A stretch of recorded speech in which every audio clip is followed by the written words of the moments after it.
Bueno, yo a este momento soy profesor jubilado, fui decano de la Facultad de Filosofía. Eh, Mi vida estuvo vinculada desde los 23 años a la investigación social. Fui profesor en la Facultad de Economía, en la carrera de Sociología, luego obviamente en la Facultad de Filosofía hasta cuando me jubilé. Soy sociólogo, soy psicólogo educativo, tengo estudios de antropología, una especialidad en población y desarrollo local y una maestría en sociología y desarrollo con especialidad en ciencia política. Me he dedicado prioritariamente a hacer investigación eh, desde una mirada alternativa ajena a los modelos cuantitativos positivistas. Ya.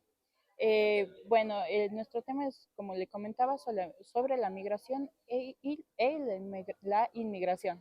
Entonces, tal vez nos podría dar una perspectiva sobre esos temas desde el ámbito sociológico. Evidentemente que el concepto de migración tiene sus dos complementarios, el de emigración y el de inmigración. Pero la migración en cuanto tal, que es la clave, es decir, la, la capacidad que tiene el ser humano para movilizarse de un lugar a otro, siempre es necesario entender que esa migración es una especie de condición humana, porque los seres humanos nos movilizamos en función de encontrar un lugar o un espacio en donde podamos encontrar o trabajar para o lograr los productos indispensables y necesarios para satisfacer nuestras necesidades y la de nuestros seres inmediatos. ¿Sí? La migración es esa, cuando en este lugar existen dificultades para eso, el ser humano en términos inclusive de salvaguardar su existencia emigra, se va a otros lados y evidentemente en el lado en el que, al lado al que llega es vista por sus pobladores como el inmigrante, como el que llega, ¿no? Del país en el que estoy es como el que salgo, pero existe un movimiento poblacional significativo a nivel mundial.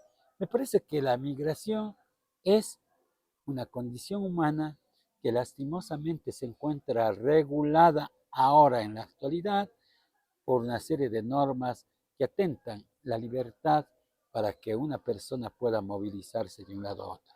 Ya. Bueno, ahora comenzando con las preguntas. La primera sería, ¿cómo cree que la sociología puede contribuir al estudio de los movimientos migratorios? Mire, la sociología es la ciencia que estudia voy a ser muy preciso, estudia la interacción social, es decir, la capacidad que tiene el ser humano para interactuar con otros en el marco de un objetivo compartido. O sea, no se trata de que me voy y listo, no. Tienen que irse construyendo este tipo de interacciones en el marco de objetivos compartidos y en un territorio determinado. La migración es eso, ¿no? La búsqueda de encontrarme con otras personas con objetivos compartidos y en territorios también específicos y particulares. ¿Por qué migran los ecuatorianos o por qué han migrado los ecuatorianos desde los años 80 hasta la actualidad? ¿Y hacia dónde han ido? O sea, no hay cómo perderse fácilmente. Eh, a los Estados Unidos, luego fueron a Venezuela, luego fueron a Europa y en Europa prioritariamente España, Italia y los otros países. Pero, ¿por qué migraron? Porque el Ecuador y sus actividades laborales de ese momento entraron en crisis. Y como entraron en crisis, no solamente que ya no trabajaban, sino ya no obtenían ningún recurso para satisfacer sus necesidades. Tenían que ir en calidad de fuerza de trabajo no calificada y barata a estos otros países en donde, a pesar de que les pagaban y les siguen pagando como fuerza de trabajo no especializada y barata, sigue siendo más rentable que trabajar acá. Esa es, me parece, una de las razones por la que sucede esta suerte de migración vista desde el país de llegada como inmigración y desde el país de salida como emigración. Ok. La siguiente iría como, desde su perspectiva, ¿qué impacto cree que tiene la migración en las comunidades de origen y de destino? Bueno, yo creo que la salida o llegada masiva de personas genera cambios significativos tanto en los lugares que dejan abandonados como en los lugares a los que llegan. Mire, recordemos un poquito cómo fue la migración. Vamos a hablar de la migración internacional para no hablar de la otra migración anterior, la migración campo-ciudad, ¿sí? Entonces, en primer momento, durante los años 80, las personas que migraban hacia los Estados Unidos no eran las personas que vivían en los espacios urbanos, sino en los espacios rurales, en el campo. ¿Qué impacto tuvo eso? El impacto que tuvo es que, primero, migraban prioritariamente hombres. Quedaban sociedades de mujeres solitarias, abandonadas, en donde el proceso de interacción social, ahí hablo de la sociología, el proceso de interacción social tenía que cambiar de matriz o modelo, porque no es la relación de pareja la que está construyendo, sino más bien es la presencia física única de la persona que quedaba bajo la responsabilidad de acá. Habían sociedades como Ludo, como por acá cerca, nomás por Checa, ¿sí? Sociedades que estaban habitadas por el 80% de mujeres, 20% de hombres, y esos hombres eran niños. Eso genera un impacto, ¿no? Es un cambio significativo, por tanto, la política que se debería realizar en torno a eso debería ser considerando esa situación de la población. A pesar de que llegaban recursos, pero esos recursos no estaban identificados para la producción, sino para qué? Para construir la casa, para comprar el carro o para hacer unas fiestas potentes, ¿sí? Miren cómo afectó esto de la migración, porque la gente tenía plata y construía casas en lugares casi inaccesibles. Tengo referencia cuando hice algunas visitas en comunidades donde la migración era potente, en donde había unas casas que eran construidas a partir de una foto que el migrante enviaba de Estados Unidos, de algo que le gustó allá, construidas acá en la montaña. Pero claro, no estaban habitadas por personas porque no había quien habite. Estaban cuyes, gallinas, chanchos, perros, gatos, ¿sí? Ese es el impacto acá. El impacto allá. El impacto allá realmente al inicio fue un impacto de apoyo, de colaboración, porque la sociedad industrial de los Estados Unidos necesitaba fuerza de trabajo no especializada y barata. Y el migrante ofrecía exactamente eso. Y claro, alteraba también los espacios poblacionales, pero los espacios poblacionales ya estaban determinadas por las autoridades a dónde tenían que ir. En Nueva York y los 5 estados, Brooklyn, Manhattan, Queens me parece, sí, prioritariamente. Y dentro de esos, creo que Queens y Brooklyn estaba destinada para la población de los ecuatorianos. Y allí hicieron su vida. Y claro, como la expectativa del migrante es trabajar para obtener recursos para sobrevivir y enviar acá, entonces su vida transcurría entre el trabajo y ese cuarto pequeñito que compartían entre 5 o 6 personas. Por eso la de camas calientes, ¿no? ¿Sí? Entonces, la gente que migraba casi no conocía Estados Unidos, sino el lugar donde trabajaba y el camino, o sí, el sendero que le llevaba a su casa. Y los fines de semana se dedicaba a hacer el aseo de sus cosas y nada.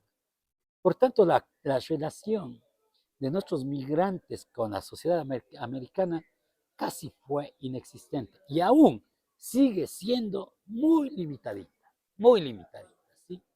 Me parece que los Estados Unidos, sobre todo, después del primer impacto migratorio, organizó la política de ocupación del suelo y de una u otra manera ubicó a los migrantes en un espacio determinado. Pero obviamente hay migrantes que fueron a las sociedades rurales, allí fueron a trabajar en agricultura, etcétera, etcétera.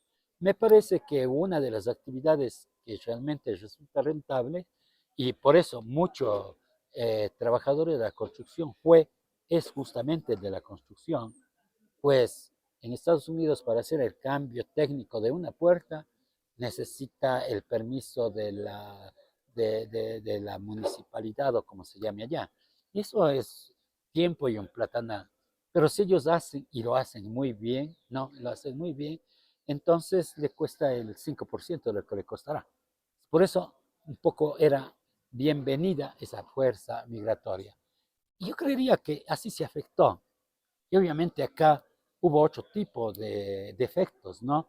El hecho de familias desestructuradas, niños abandonados, eh, la configuración de nuevos hogares con segundos esposos, con segundas esposas, todo eso fue alterando, diversificando, acompañado de una serie de elementos o aparatos tecnológicos que enviaban desde los Estados Unidos para los niños que estaban olvidándose de hacer las cosas cotidianas de la ruralidad o de acá para hacer uso de esas tecnologías.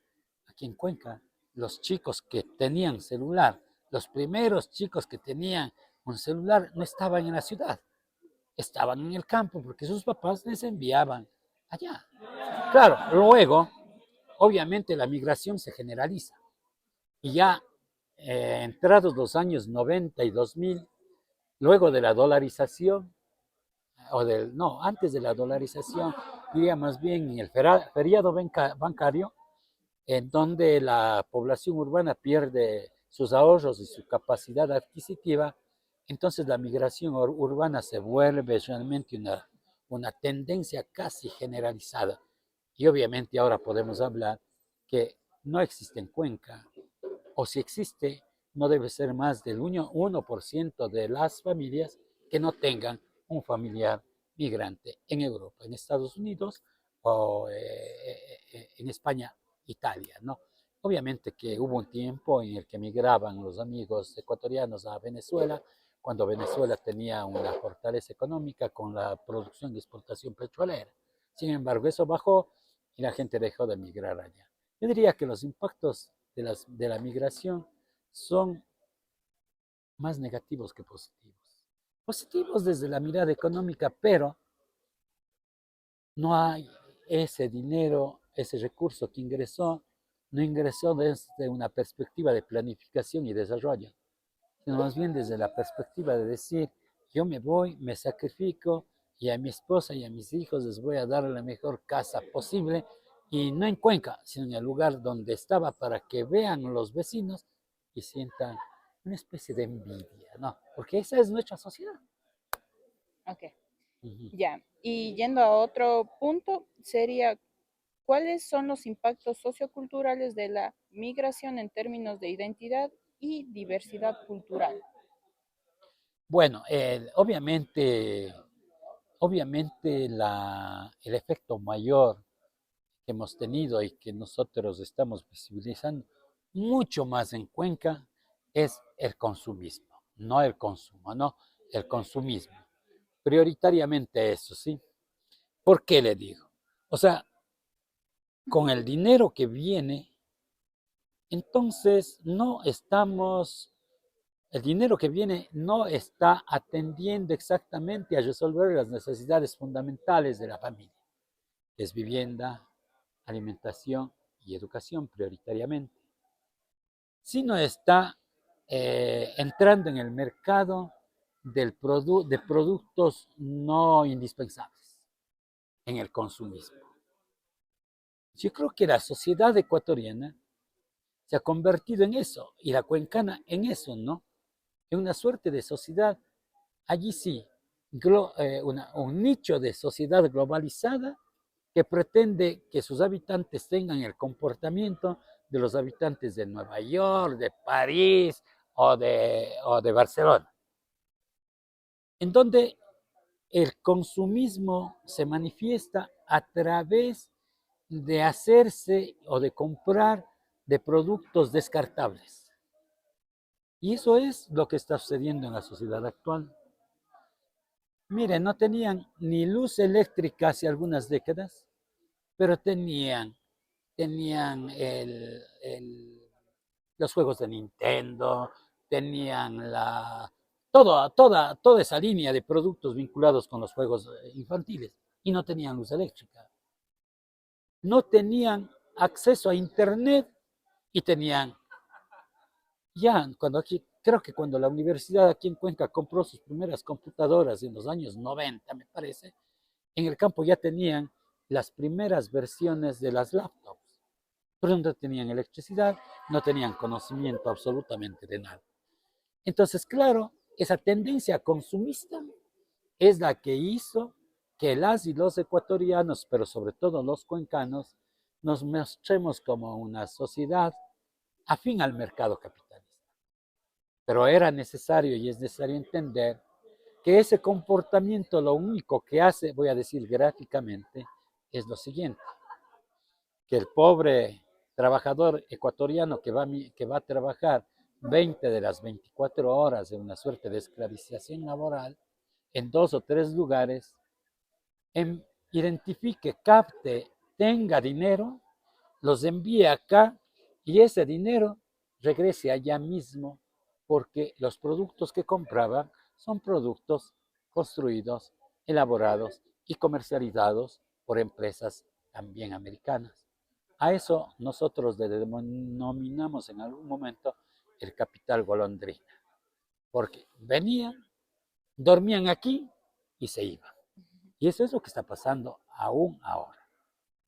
Y sobre eso estamos pensando en construir una sociedad turístico-cultural. ¿Turístico-cultural de qué? Del consumismo.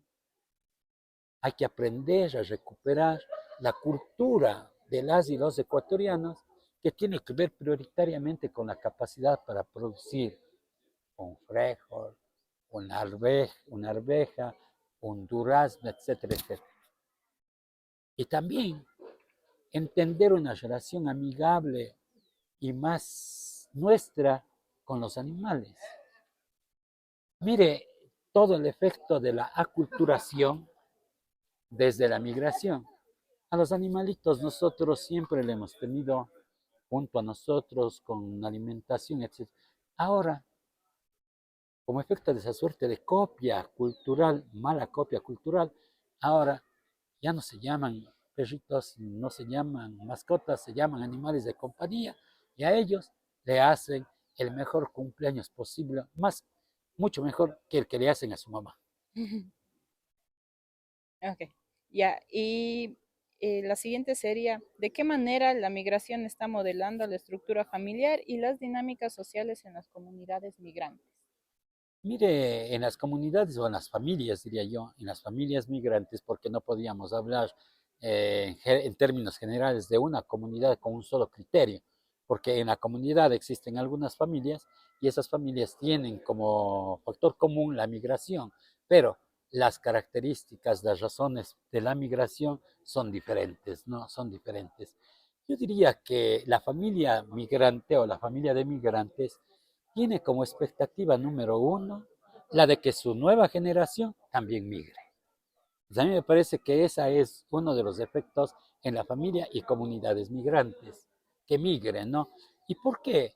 Porque no por el que necesita dinero, porque ya lograron obtener el dinero indispensable para resolver sus necesidades básicas, sino porque necesita dinero para construir una serie de banalidades no necesarias, pero que le hacen estar bien en la sociedad tóxica de mercado. Es claro, como ese dinero no pueden conseguir de acá, los nuevos chicos, las nuevas generaciones, también migran, ¿no? También migran. Tengo experiencias de chicos y chicas que migraron jóvenes, solteros, de comunidades próximas, llegaron allá, se casaron y construyen su casa acá, pero nunca vienen acá y viven allá. Entonces, me parece que ese es el efecto fundamental. Y claro, nosotros ya no estamos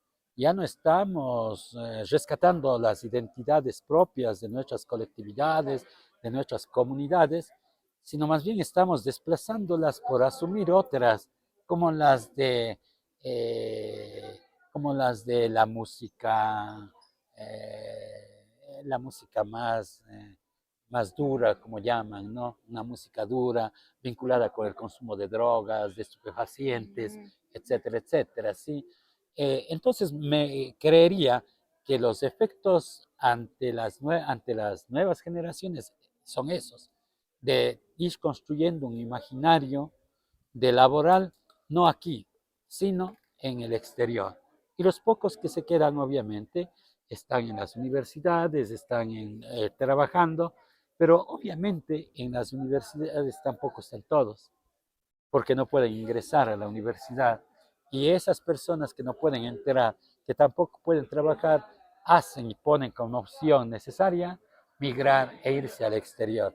Yo creería que la migración, si bien permite que recuperemos una gran cantidad de dinero, permite que se mueva la economía desde la lógica mercantil y no desde la lógica comunitaria afín a los intereses de los migrantes, entonces está generando también una ola migratoria cada vez más potente, claro, alimentada por la ausencia de políticas públicas estatales que no favorecen el desarrollo interno. Claro, nos hablan de emprendimientos, pero pregunten, vayan y pregunten en las cooperativas de ahorro y crédito de todos quienes solicitaron un crédito para emprendimiento, ¿cuántos han caído en la morosidad? Más del 95%. Entonces, claro, ¿qué tienen que hacer esos chicos? Migrar.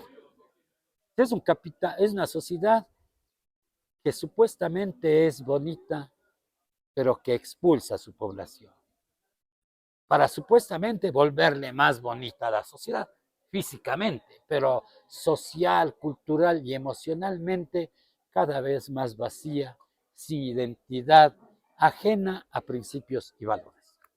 Ok, y ahora yendo a un ámbito más sociológico, en su opinión, ¿cómo puede la investigación sociológica colaborar con otras disciplinas para entender mejor los fenómenos migratorios?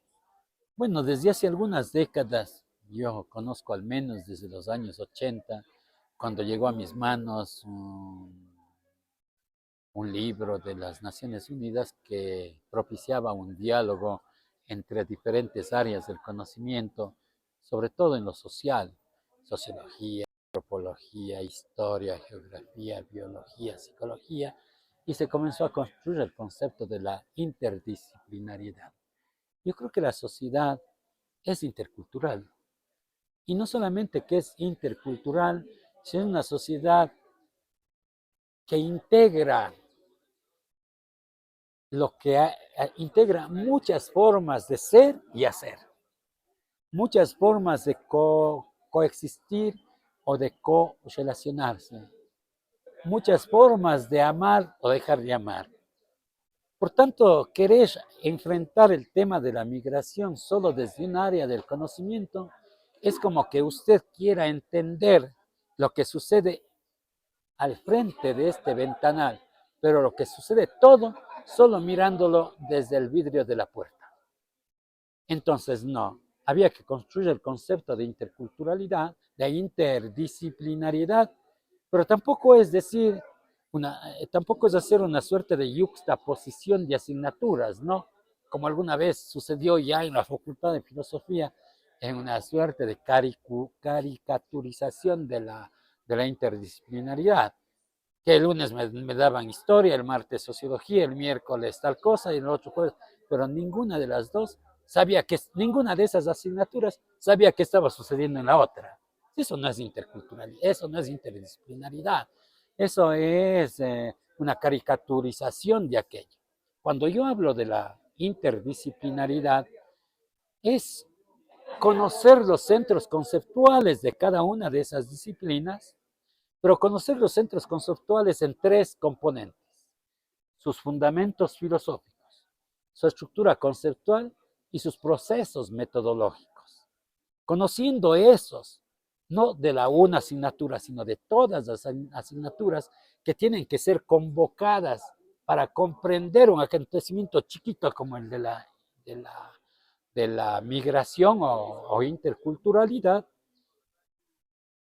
ir avanzando hacia los bordes, hacia los límites de cada asignatura Y ya cuando están en los límites, construir puentes comunicacionales epistemológicos, de tal forma que me permitan construir un nuevo referente teórico y metodológico para comprenderle integralmente al acontecimiento. Si no hacemos eso, chicos, chicas, estamos caricaturizando el mundo académico. Ya. La siguiente sería, ¿qué métodos de investigación sociológica considera útiles para estudiar temas relacionados con la migración? Bueno, la sociología tiene como matriz referencial Augusto Comte, al que yo no le considero positivo, porque él nos invita a hablar de la ingeniería social, es decir, de volverle cuantificable y experimentable a todos los actos sociales, cosa que hasta ahora no veo posible. Es como cuantificar el número de relaciones que tenga una pareja y cuántas han sido necesarias para procrear un hijo. Y sacar datos estadísticos sobre eso y generar una norma. Eso no es posible. Por tanto, yo no soy partidario de las lecturas positivistas que tienen su origen en la propuesta de ingeniería social de Augusto Comte y que de una u otra manera también están vigentes en la propuesta de los hechos sociales de Emilia Durkheim, ¿no? Más bien, más bien soy partidario de la sociología comprensiva, es decir, cuando hablo de la sociología anterior a la que hice referencia, es aquella sociología explicativa en donde me ubico al margen de los acontecimientos y desde afuera les identifico, les encapsulo, les observo, les vigilo y hago datos. No, hago datos. Por eso tampoco estoy de acuerdo con esa famosa frase que ahora escucho con mucha frecuencia y que me parece ridícula, dato mata relato. No.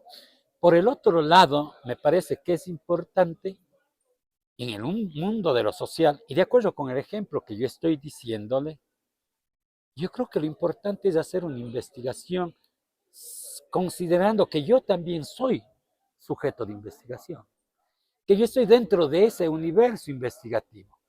Y en lugar de propiciar una investigación supuestamente objetiva, ingreso en una propuesta investigativa intersubjetiva, en donde lo emocional del investigador sea tan importante como la emocionalidad de los investigados.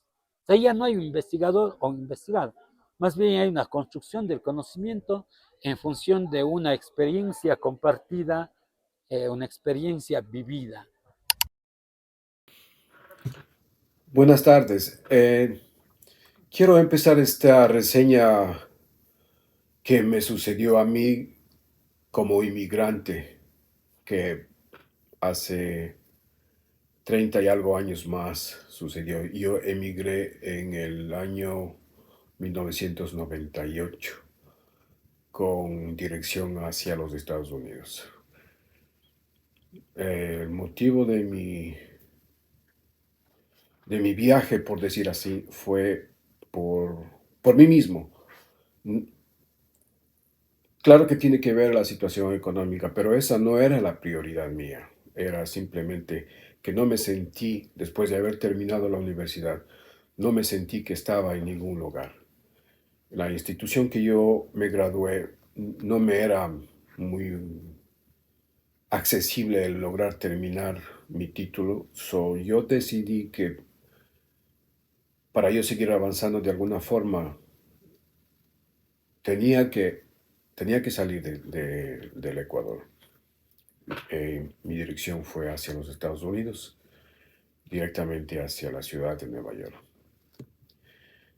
Cuando decidía mi partida, lo hicimos con un amigo mío y dos familiares de él. Fuimos 4 personas que vinimos. Lo hicimos desde un vuelo desde la ciudad de Guayaquil hacia Guatemala. Luego, en el trayecto de Guatemala a México, lo tuvimos que hacer vía terrestre hasta llegar hasta la frontera de los Estados Unidos con México, que prácticamente San Diego, y de ahí pudimos venir hacia Nueva York. Un trayecto bastante duro, mucho estrés por parte de la gente que nos tenía que venir guiando. Asimismo, fuimos abandonados en cierta localidad y tuvimos que tomar decisiones por propia cuenta, por decir. Y en eso hizo que tuviéramos que tomar a alguien que llevara ser centro de decisión. Y pues desgraciadamente me tocó a mí decidir ciertas cosas que tuvimos que tomar las decisiones de eso mismo a momentos difíciles. Para bien o mal, nos hizo que pudimos llegar hasta los Estados Unidos.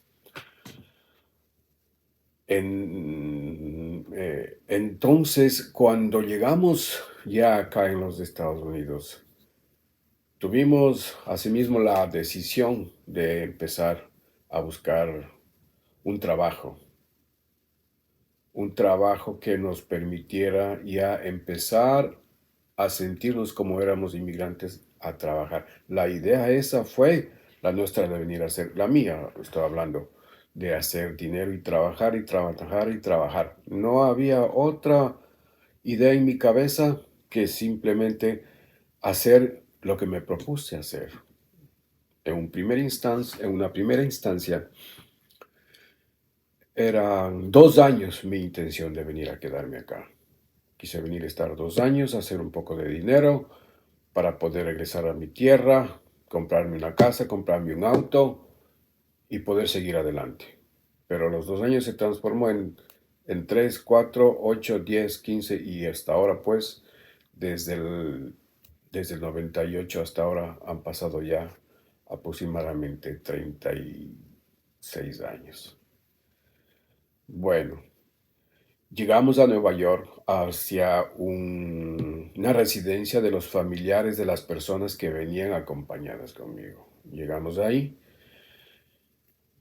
pudimos permanecer aproximadamente un mes eh, en esa dirección hasta que podía yo conseguir un trabajo.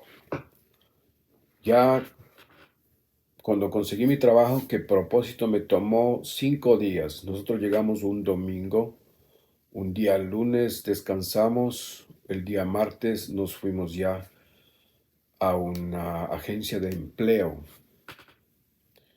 la que uno opta por una cierta cantidad de dinero que tú tienes que pagar semanalmente. Por 6 semanas podías tener opción a que te consigan un trabajo. Yo no vine necesariamente con un tipo de trabajo específico, no, simplemente un trabajo. Eh, una cosa sí quiero decir, yo quería conseguir un trabajo que no sea nada de restaurantes, ni de cocina, ni de construcción.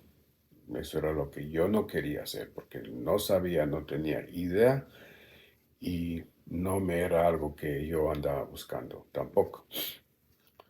Conseguimos trabajo a los 4 o 5 días más o menos. Un día, miércoles, jueves, nos llamaron a una gente de una compañía y fuimos ya a probarnos. Fui a probarme en ese trabajo. Eh, entonces ya empecé. $3.15 la hora. Eso fue lo que yo empecé ganando en ese tiempo. 65 horas por semana. Entonces, no tenía ningún problema la cantidad de horas que tenía que trabajar. Para mí, mientras más horas trabajaba, mejor. Pero eso era bien, bien cansado hasta cierto punto. Pero ya pude conseguir trabajo pude tener cierta comodidad económica en el sentido que ya podía depender de lo que yo ganaba para yo poder usar ese dinero que yo producía para ya empezar a devolver el dinero que yo pedí para poder hacer el viaje.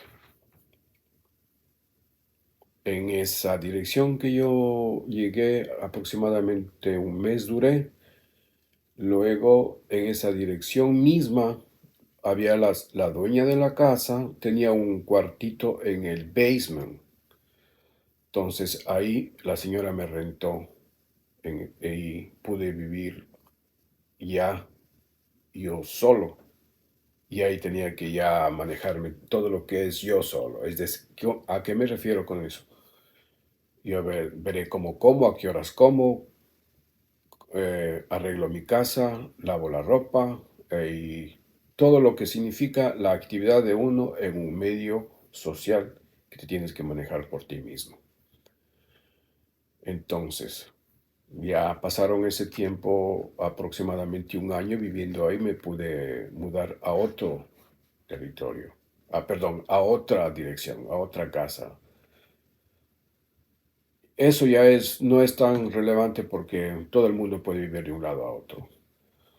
Luego, para mí no se me hizo muy difícil el adaptarme al sistema americano en el sentido que yo sí sabía un poco manejarme con mi inglés. Yo ya preparaba mi viaje, inclusive tomé un curso de inglés antes de venir yo para acá, para más o menos tener una idea más fácil, aparte del poco inglés que uno aprende en la escuela, en el colegio. Me sirvió esto para que yo pueda tener una idea un poco más clara, las cosas básicas para poder seguir adelante. Alguien me dio un consejo. Me dijo, si quieres aprender inglés, en el subway llévate 2 palabras por día. Aprende 2 palabras por día, el verbo presente, pasado, futuro. No periódicos en español, no radios en español. Y claro, lo que más me benefició a mí prácticamente fue el que yo pude trabajar con gente americana, es decir, en un lugar donde que era americano y con gente que solo hablaba inglés. Los jefes y todos los compañeros, la mayoría, diría un 90%, hablaban inglés.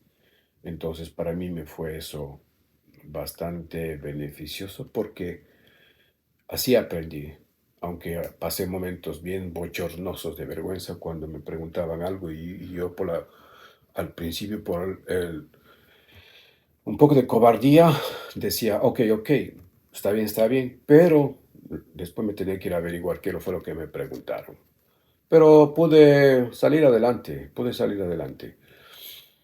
Me acostumbré acá, de a poco me acostumbré, pero uno no se acostumbra del 100%.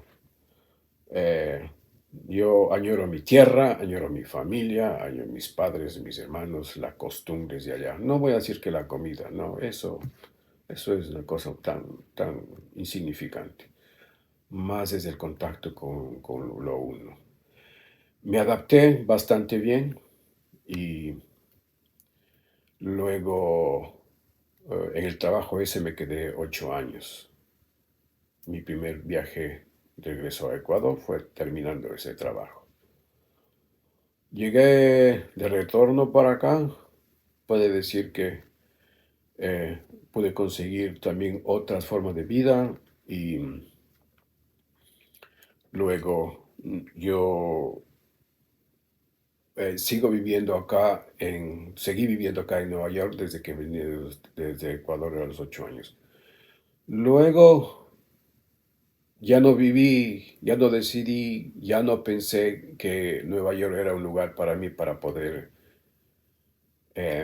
formar un futuro porque ya me estaba dando cuenta de que acá es donde yo iba a estar un tiempo más. Eh, Me casé, tuve una familia, tengo 2 niños, tengo una esposa y decidimos vivir en otro estado. Ahora yo vivo en New Jersey, aproximadamente 26 años más o menos. Em, sí, en un principio voy a decir que sí me sentí un poco aislado en el sentido que no me podía desenvolver del todo bien con la gente americana, pero nunca me sentí yo discriminado. No, no me sentí discriminado. Pienso que eso más tiene que ver con cómo uno también reacciona ante las conductas de la gente de acá. Si uno más o menos se adapta al sistema de acá, sigue las normas de conducta, se comporta como uno debe ser, con reglas, con respeto y todo, no hay razón para que la gente discrimine. Si tú en tu vecindario haces cosas que no deberías hacer, claro que la gente se te va a ver mal, especialmente si tú eres un inmigrante. Por ejemplo, en el transporte, en el bus, tú no puedes hablar en duro, no puedes hablar por teléfono. Si la gente te ve haciendo eso, te va a discriminar, pero si eres hispano, te va a discriminar. Entonces, ese tipo de cosas, cuando uno se deja llevar por la forma de que uno puede ser en su tierra, eso no está permitido acá. Entonces, para que la cosa se haga fácil, uno tiene que dejarse llevar por las reglas del juego en donde estás. Es como cuando uno va a una casa de invitado. Hay que llevar las normas de esa casa donde vas. ¿Qué más puedo decir? Sí, vamos a decir, nosotros en esta forma de vida tenemos ya prácticamente hecho toda la vida, diremos acá. No pensamos, creo, ya regresar a, a nuestro país, quizá en el tiempo que uno piense en retiro, no se sabe. La situación económica sí fue una de las razones por las que vine, pero como dije, no era la principal. ¿Se ha arreglado un poco? Claro que sí. Eh, la vida se hace más fácil acá para uno dependiendo que uno ve como la vida más fácil. Eh, todavía es difícil para la mayoría de las personas que vienen acá, difícil mantener un ritmo de vida para que se te faciliten las cosas a ti. En mi caso, yo un día me propuse que debería yo pensar que algún día voy a trabajar y me voy a mantener en un estatus como un ser humano de acá de los Estados Unidos de clase media. ¿Qué significa eso para mí? Me dije, yo quiero vivir como una persona común y corriente de clase media, que así me considero yo, acá en los Estados Unidos. Que yo pueda tener un día libre, por decirlo. Eso era lo que más a mí me molestaba. Cuando recién empecé acá, no podía uno tener un día libre fácilmente, porque si tú querías tener un día libre, tenías que pedir y por lo general no te dan. Decían no. Si tú te enfermabas, no podías llamar a tu trabajo y decir, mira, yo estoy enfermo, no me siento bien. No podías porque no te pagaban o simplemente te amenazaban porque ya no vas a tener tu trabajo. Entonces yo decía, un día voy a tener un trabajo así, que tenga mis días libres por enfermedad, que tenga mis vacaciones, si estoy en una ocupación, llamo y digo, mira, no voy a ir a trabajar y no pasa nada. Y yo tengo mis días personales, vacaciones y todo lo que significa días que tú lo puedas usar a tu favor y lo que es más indispensable, tus días de, de tu seguro social, perdón, de tu seguro de salud. Es decir, que vos puedas optar por un médico fácilmente si tienes que una emergencia. En el caso cuando mi esposa estaba embarazada, tenía un doctor que lo cubría tranquilamente. Ibas a cualquier hora que tenías que hacerte tus chequeos. No tenías que estar yendo a un hospital cuando no tienes un seguro cubierto, a un hospital, hacer línea, esperar hasta que te atiendan. Si tú eres inmigrante, no sé cuántas horas toma para que te atiendan. Eso no quería yo. Así es que para mí fue eso muy importante. Luego conseguí un trabajo que me procurara eso y así fue. ¿Me hice millonario? No, no me hice millonario. Mi intención nunca fue hacerme millonario. Mi intención fue eh, tener dinero para sobrevivir, tener ciertas formas de distracción, viajar a conocer algún lugar, tener vacaciones, poder tener un gusto como por ejemplo tener un carro un poco más nuevo o un nuevo, empezando desde las condiciones mínimas que uno puede optar. Todo eso se ha podido hacer. Sí. ¿Qué más podría decir? Tengo dos chicos que mi segundo acaba de graduarse también ya en la universidad. Me imagino que ya pronto empezará a trabajar también y ya la responsabilidad desde ese punto de vista ya es un poco más suave en el caso de mi hogar. Em,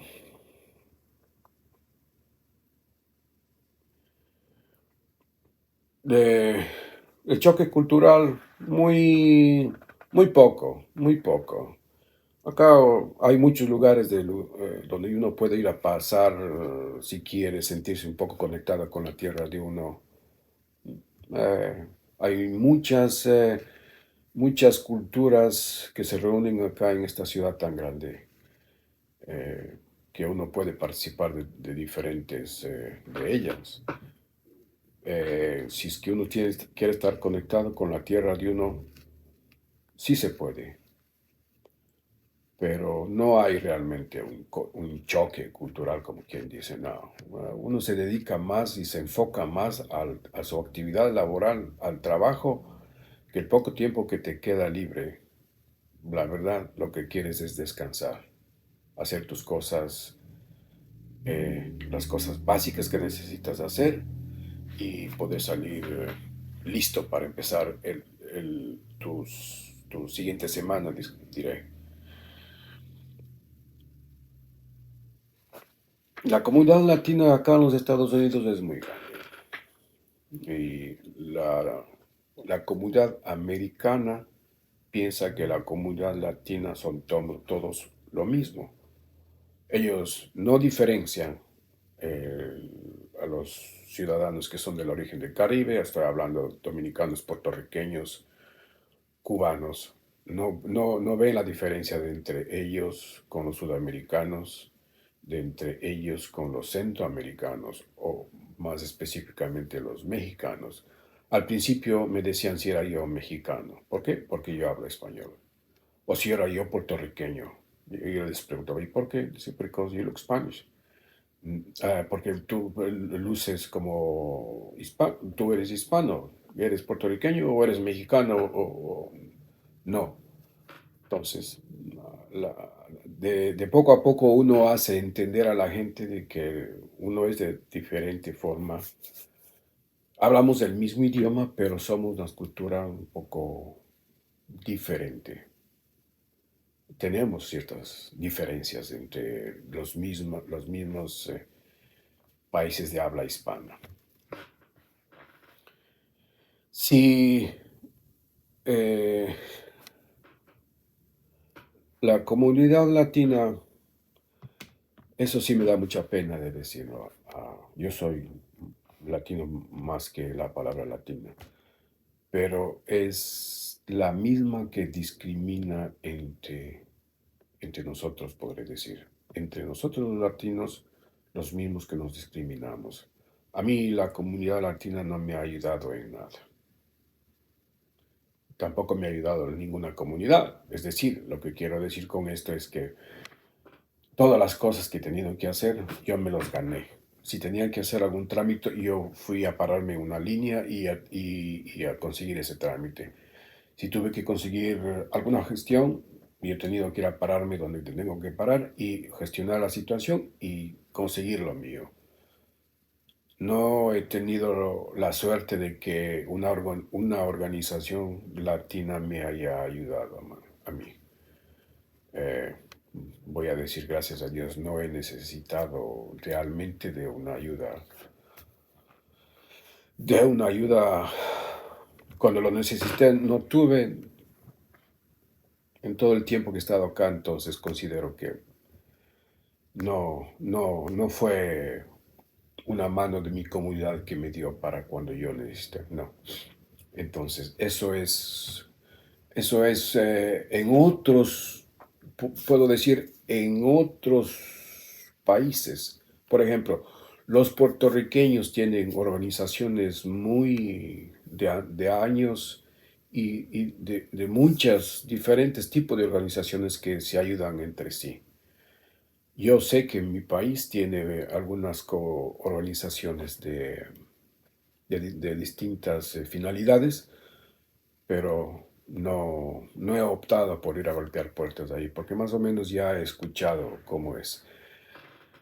En el medio que me desenvolví yo, prácticamente no he tenido contacto con la comunidad hispana.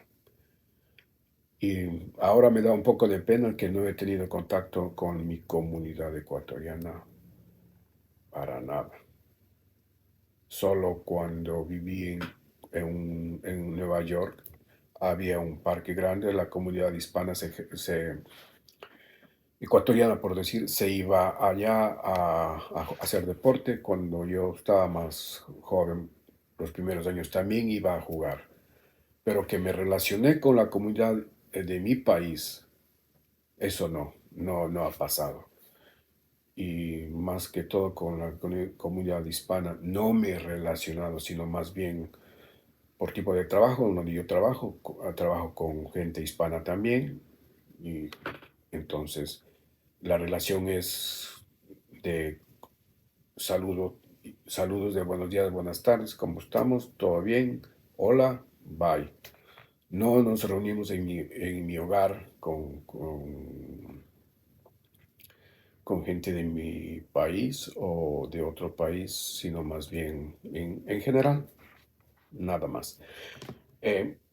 Ya se me está, creo, pasando todos los temas que más o menos debería yo eh, tocar en esta pequeña reseña, diré. Eh, la comunidad latina no es muy bien vista en los Estados Unidos, pero nosotros mismos somos los culpables de eso. Y de diferentes países que vienen a los Estados Unidos, unos son más, diré así, tienen una mala reputación, unos más que otros. Sí. Eh, pero una cosa sí quiero ser bien certero aquí.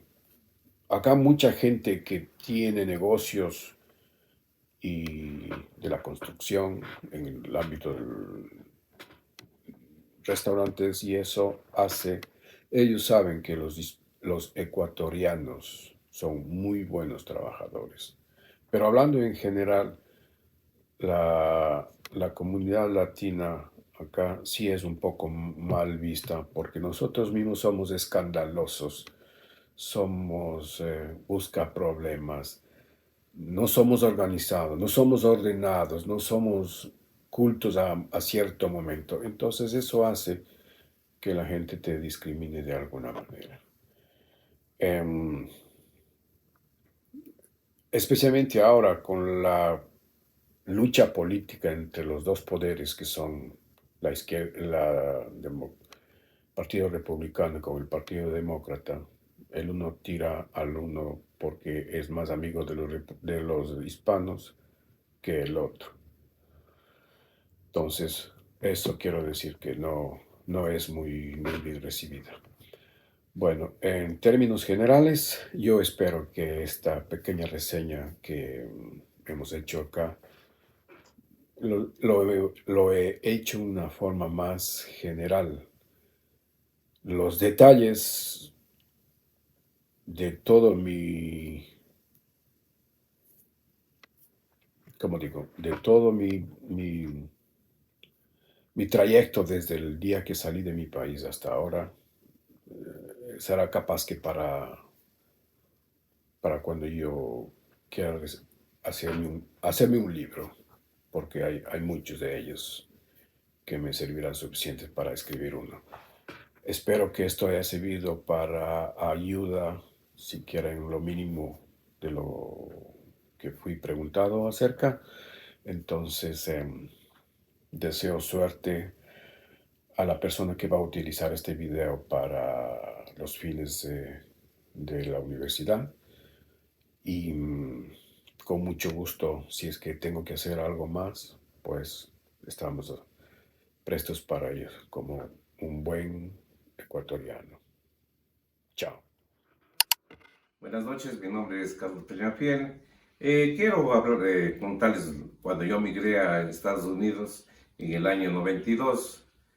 Mi viaje fue algo como ahora hacen todos los inmigrantes que se van por la frontera. Ese fue mi viaje. Mi viaje fue, les comento, mi viaje fue Cuenca, Quito, Costa Rica. En Costa Rica cogí un avión para irme a Guatemala. En Guatemala nos cogió la migración de allá. Nos llevó a un cuarto de las oficinas de ellos. Pero a ellos, yo les comento que ellos saben que uno es migrante y que se va a cruzar la frontera, por cuanto ellos nos dijeron así de frente: yo sé que ustedes van a cruzar la frontera, se van para el norte. Entonces nosotros para salir de ahí tuvimos que dar $20 y ellos nos ayudaron, hasta nos dieron, me acuerdo, yo son años ya que les comento, yo estoy aquí en Ecuador, y ellos nos dieron la travesía, y de la misma travesía que teníamos nosotros, y nos dieron ellos saben todo eso. Y de ahí de Guatemala, sí, ahí ya llegamos de Guatemala, de ahí ya fue solo en las guaguas, que se llaman ya los buses, en viaje para irme hasta Tapachula, la frontera con México. En Tapachula también cogí solo guaguas y nos fuimos hasta México, el Distrito Federal. Ahí en México, el Distrito Federal, yo me pasé un día. A esos viajes, pero esos viajes sí son algo arriesgosos, porque después son las guaguas, se va uno, viaja día y noche, uno sí se cansa, pero uno está yéndose como viendo a pasar la frontera, no hay como ni bajarse de las guaguas un rato así, porque los de la migración de ahí de México sí están recorriendo ellos. Recorren bastante, a los militares también de ahí en México. Y sí, bueno, mi travesía, les comento ya cuando llegué a Tijuana.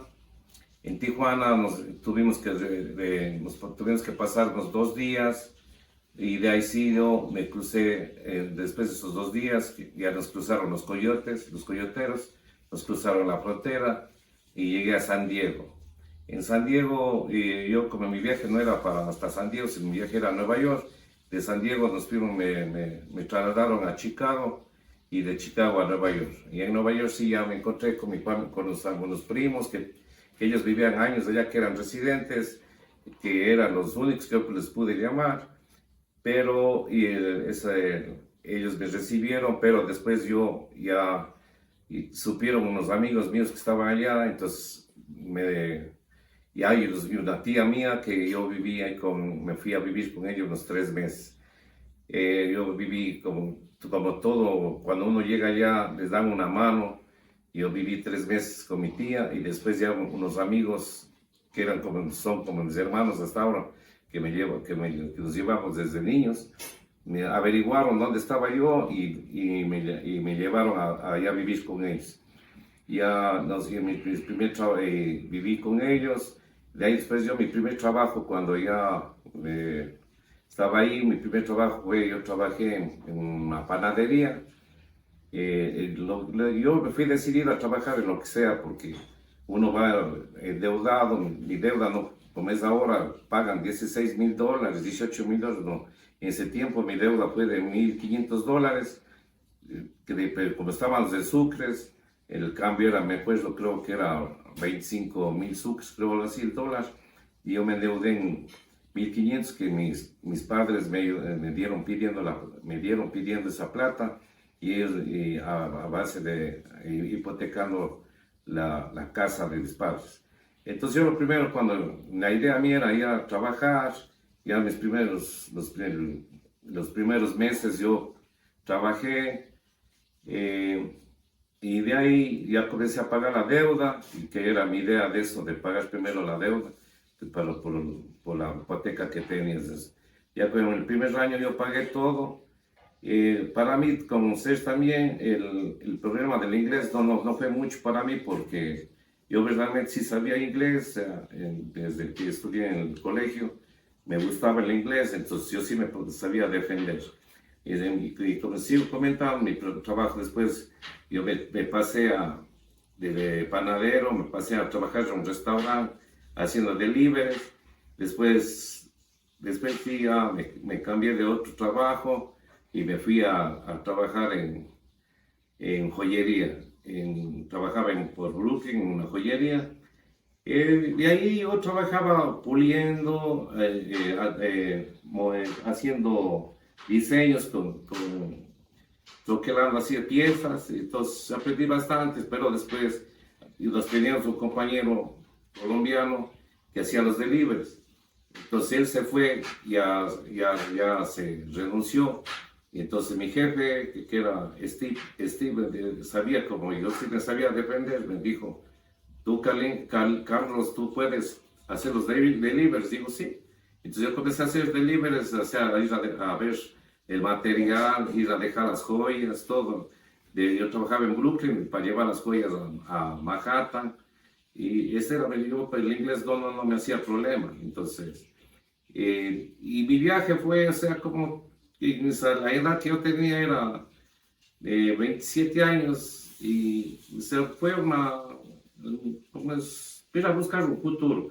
Yo les ayudé mucho a mis padres, a mis hermanos, les mandaba la plata. Y ese era mi viaje, o sea, la locura de ir a Estados Unidos. Fui dejando la universidad y eso es lo que yo puedo contarles. Y de ahí ya le conocí a mi señora en el último año, a mi señora que ella estaba allá en Nueva York y le conocí a ella, fuimos enamorados 6 meses y ella se regresó. Y después yo me regresé, yo me regresé y así, vivo años aquí ya en Cuenca, ya.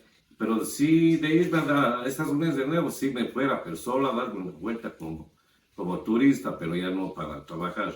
Y yo sé porque la vida allá es difícil, y peor cuando uno va soltero, es bien difícil.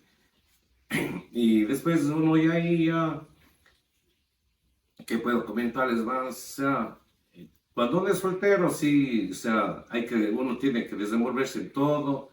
Uno tiene mismo que cocinar, hacer las labores en la casa, ahí en el departamento, porque yo después yo ya me separé de mis amigos, todo, y yo arrendé un departamento y después mis amigos que me dieron la mano, ellos vinieron allá a vivir en mi departamento, y vinieron a vivir ya ellos. Y después, vuelta, ellos ya se fueron también y vinieron con los primos, con los 2 primos, hermanos míos, y los 3 vivían en el departamento que era mío. Y así ya pasé los últimos años que estuve en Nueva York. Yo más o menos me pasé 8 años en Estados Unidos. Y en el último año que le conocí a mi señora, ella se vino acá, ella sí era legal, porque ella tenía su visa, todo, entonces ella se regresó. Entonces ella quedamos en que yo sí me voy a regresar. Yo me regresé y nos casamos en febrero del 2001. Nos casamos y yo conformamos nuestra familia, tengo mis 3 hijos.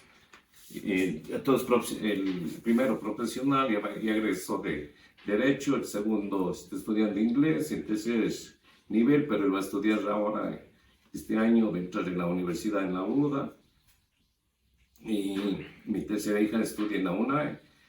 Yo también soy el estudiante, dejé la universidad, y esa es mi historia. ¿Qué tal? Buenas noches, me llamo Dani Jiménez, este es mi testimonio aquí en la ciudad de New York. Bueno, en realidad no sé si afortunadamente o no, yo nací en este país y digo eso porque pues no sé si hubiera nacido en Ecuador, creo que nunca hubiera venido. La verdad, si hubiera tenido la facilidad o ahora, pues es muy diferente este país. A los 2 años y medio más o menos de que estuve de haber nacido, mi mamá ya fuimos a Ecuador, me llevó a Ecuador y pues desde ahí prácticamente viví en Ecuador, estudié en la ciudad de Cuenca, colegio e incluso parte de la universidad. Eh, Después de ese tiempo decidí, bueno, entre eso venía de vacaciones, pero bueno, en vacaciones todo es muy diferente, uno nunca piensa nada aparte de divertirse y eso. Entonces, a los 19 años decidí venir acá con un propósito que era continuar estudiando, tratar de estudiar aquí, porque pensaba que realmente era, bueno, sé que es mejor aquí estudiar y todo eso, pero pues lograrlo es muy difícil. Y la razón que decidí venir era porque pues económicamente en Cuenca, en la ciudad que vivía, no me encontraba bien, no había lo suficiente para subsistir. De hecho, la universidad estaba muy cara, la carrera que yo seguía era solo una universidad pagada, entonces no avanzaba porque yo trabajaba a veces en la noche y todo, pues no avanzaba la situación económica. Entonces decidí venir para acá pensando en un futuro, en estudiar y pues trabajar. Uno nunca sabe cómo es. Cuando llegué, pues la expectativa que tenía como iba a estudiar y no, pues no fue así, porque fue difícil, pues no tenía el apoyo que tal vez estaba esperando y, y el hecho de no haber estudiado aquí, pues se complica las cosas, ya que el estado y todo eso como que no te ayuda del todo si no has seguido una carrera o no tienes alguna beca de colegio o algo, entonces es muy difícil que estudies aquí y el Estado te pague, a menos que consigas una beca. Pero bueno, y pues el primer trabajo que conseguí fue en una floristería, y eso porque me lo consiguieron y pues pagaban bien barato y era el primer trabajo, pues uno no sabe cómo era aquí la experiencia, lo que sea, pues prácticamente aquí te pagan semanal, bueno, en los trabajos que he estado semanal y pues la primera semana no avanzaba para nada, prácticamente. Entonces, después de un tiempo me encontré con un amigo que era de Cuenca y él pues me dijo que trabajaba en una carpintería y pues luego me fui allá. Antes de eso intenté buscar en el aeropuerto, pero lo que pedían era el inglés y el hecho de no haber crecido aquí, mi inglés no era lo suficientemente bueno, tenía un básico, pero no era realmente bueno, entonces era muy difícil conseguir algún buen trabajo, por más que tenía la facilidad de los papeles y eso, pero pues si el inglés en ese tiempo, hace años estoy hablando, si no tenías un buen inglés era muy difícil conseguir un buen trabajo. Entonces siempre había construcción y todo eso, porque había mucho latino, aquí es de mucho latino, es la construcción, carpintería, todo eso. Entonces, pues me decidí estudiar algo mientras trabajaba en carpintería, algo de inglés. Me metí en una escuela en Manhattan y pues ahí un poco a poco fui mejorando el inglés mientras trabajaba en la carpintería. Carpintería fue un poco mejor, ya que como sea es un oficio, entonces te paga un poco mejor. Luego ya me pasé a vivir aparte, justamente con mi compañero que me llevó y otro compañero de trabajo de, que era de otro país. Entonces ahí se vivió en un apartamento, cada uno con su cuarto, pues ahí se vivió más tranquilo, pues uno aquí, mientras tenga un techo, logre conseguir algo, pues está relativamente bien, pero de ahí vuelta depende de lo que se haga uno con la plata y todo, porque así en ese tiempo pues se ganaba, pero igual se gastaba, entonces era equitativo todo eso. Ganas bastante, gastas bastante por el hecho mismo de que New York es una de las ciudades más caras de aquí. Pues más adelante seguí con el inglés, pues ahí seguí unos cuantos meses y luego logré entrar al aeropuerto justamente a trabajar. Igual es bueno, sí, pero pues no te suben de acuerdo a lo que vas aprendiendo. Siempre te ponen trabas o dicen no, tienes que esperar no sé cuánto tiempo para que te suben. Pues decidí salir luego. Trabajé un buen tiempo ahí, pero no, ya no era la expectativa que buscaba económicamente, ya que pues cada vez se iba poniendo más caro aquí, pues y ni modo. Entonces decidí salirme de nuevo y botarme a la carpintería. Después de unos años de estar aquí, decidí nuevamente regresar a Ecuador, pues con la esperanza no sé, volver a estudiar o trabajar o algo, pero pues pude haber aprovechado el estudio en Ecuador, pero pues me descuidé y dejé pasar las oportunidades allá, me puse a trabajar y lo mismo, pues económicamente, sin un estudio, por lo menos una universidad era muy difícil conseguir allá un buen trabajo, entonces estaba en uno que prácticamente pagaban casi el básico ya. Y ahí estuve varios años y pues nuevamente estoy nuevamente por acá, por New York, decidí volver por acá justamente por lo económico, porque como digo, si no se tiene algo, o lamentablemente, no sé, pues ahora, si no tienes a alguien que te ayude a entrar en Cuenca en algún trabajo en el Ecuador, pues es muy difícil a veces conseguir algo bueno y peor si no tienes un estudio detrás. Y pues nuevamente decidí volver acá, post pandemia. Y pues me sorprendió, sí, porque estaba todo más caro encima, todo relativamente, o sea, había subido también el salario y todo básico, pero todo estaba igual caro nuevamente. Y bueno, en sentido de lo cultural, de las costumbres y todo, pues New York es caracterizado por ser la capital del mundo. Entonces, por ende, hay mucha cultura de diferentes países, hindús, chinos, europeos, de todo lado, todas partes del mundo, incluyendo Latinoamérica, entonces todo ahí, pues sí, las comunidades aquí latinos se juntan con latinos, eso sí, a veces es muy rara vez que se junten entre los países o algo, pues hay un parque aquí es el parque de Flushing, ahí recurre mucha gente latina, mucho, entonces ahí tienen sus días, a veces para los colombianos, otro día para los ecuatorianos, pero hay días que están de todos ahí mezclados. Pues ahí es donde más la gente de las diferentes costumbres y países latinoamericanos se juntan. Y pues entre ellos se llevan, es muy raro ver que una comunidad latinoamericana esté con una comunidad hindú, eso la verdad no lo he visto. Y yo ahora vivo en un barrio hindú, pues todo esto me ha llevado a vivir hasta acá, que es un poco más tranquilo, bueno, a ratos porque tienen sus fiestas y pues como no es la costumbre de uno, son fiestas medio raras que tienen ellos. Entonces, pero aquí en mi caso yo no hablo con ellos porque, o sea, será un buenos días, buenas tardes, buenas noches y ya. No es que uno se junta a conversar con ellos porque pues lamentablemente no es la costumbre, no sé si, bueno, el latino es mucho de conversar, pero ellos no, entonces ellos están en lo suyo y pues yo en mi lado tampoco es que voy a estar buscando hablar porque no conozco muy bien la cultura de ellos, lo hindú. Y como en el sentido de costumbres y todo, pues depende. En New York como que se separa en varias partes las comunidades. Hay lados donde son latinos, hay su lado de chinos, hay su lado de judíos. Y pues está cada quien por su lado. Eso en el sentido de la comida, pues esa es una ventaja, pues a que le gusta comer o algo, pues se puede encontrar de todo el mundo la comida aquí, de diferentes países, de diferentes ciudades, por decir, está más cerca que conseguir comida de la costa en este caso.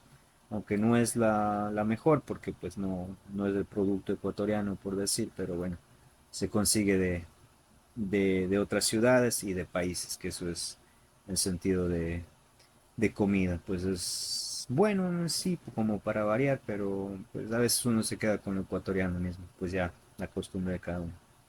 Y pues eso, ese es mi testimonio y pues muchas gracias por el espacio para el video.